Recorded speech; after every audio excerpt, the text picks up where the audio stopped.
we can only protect our nation, country, if we are able to protect and we are able to fight these ideological and intellectual battles, because we found ourselves in the midst of an ideological intellectual battle. We do not want to tell other countries what they should think of migration, about the gender theory, or, God forbid, about the European superstate. We are on the defensive. We are on the defensive because the globalist progressive elite wants to force their will on us. They want to tell us what to think and what and how to live. Our freedom fight has become important for the Western world because it turned out that they didn't only attack Hungary, they also attacked every other nation of the free world. We are under a virus attack that's been launched against us. And this virus has been developed in progressive liberal laboratories. This virus is attacking the most vulnerable point of the Western world, the nation. This is an anti-nation virus which aims to deconstruct and to pulverize our nations. People without nations' homes will never be free. They can only be homeless, deported here and there, and they'll only be toys of the global elite. Migration, gender, woke are all variants of the same virus. If we have lost all our advantages, and it's only the army that is competitive, then this is clearly pushing us in the direction of military conflict, and that is what is happening today. So our odds are not good in the race of civilizations. And what's worst is we only have ourselves to blame. We do not have any other competitor who would have been able to do such destruction. The essence of illegal migration is the destruction of the national community, to deconstruct the cultural basis required for the functioning of the nation-state, and instead to create marginalized, atomized, coexisting but otherwise hostile groups which will never create a community and in the end will never constitute a state either. This is the same objective that the woke movement and the gender propaganda has. They want to artificially break up the nation into minorities so that they can create strife among these groups. That is the basis for their power. The third virus variant that is actually threatening Western nations is progressive foreign policy. Progressive foreign policy always leads us into war. In the name of democracy export, it upends countries and then it either exits or actually becomes part of the same chaos that it helped create. I have seen so many so-called color revolutions. It started with some slogan of freedom. It continued with liberal, progressive indoctrination, making better men and women.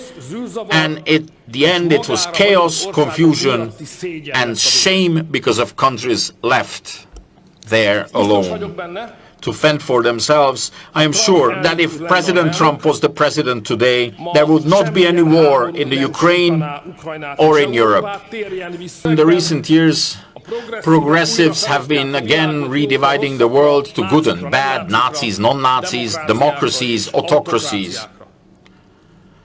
Contemporary progressives have always been conducting imperial politics. What they do is the class example, school example of an imperialist example. First, they put nations under diplomatic pressure. They expect them to show their true colors. Are they supporting migration? Are they supporting gender propaganda, relativization of families, sexualization of children? And if they're not, they are the enemy, and the liberal fatwa is declared against them. If you say that gender and LGBTQ movements mean the sexualization of children, you will be accused that you are betraying the Western values. If you say that universities should not be conducting woke ideology training, but instead be seeking the truth, then you are attacking academic freedom.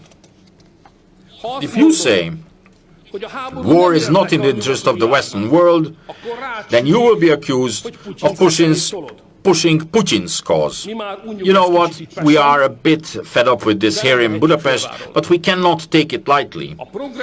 Progressives' latest imperial foreign policy objective is to strip EU member states of the right of their own foreign policy.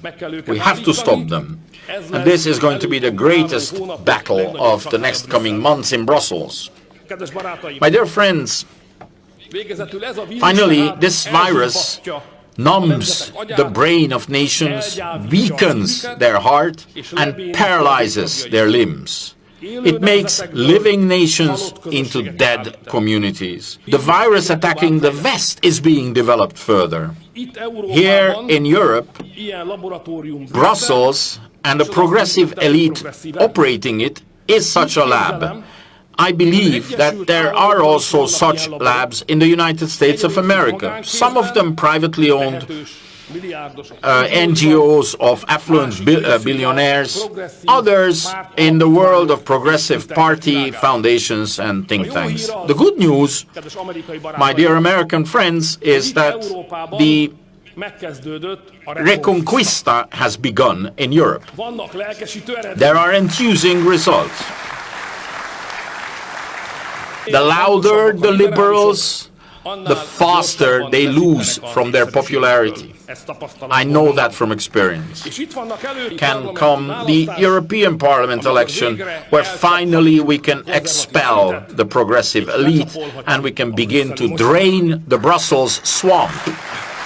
The only thing you have to put on your flags, your banners before the election, big letters, bold letters, no migration, no gender, no war.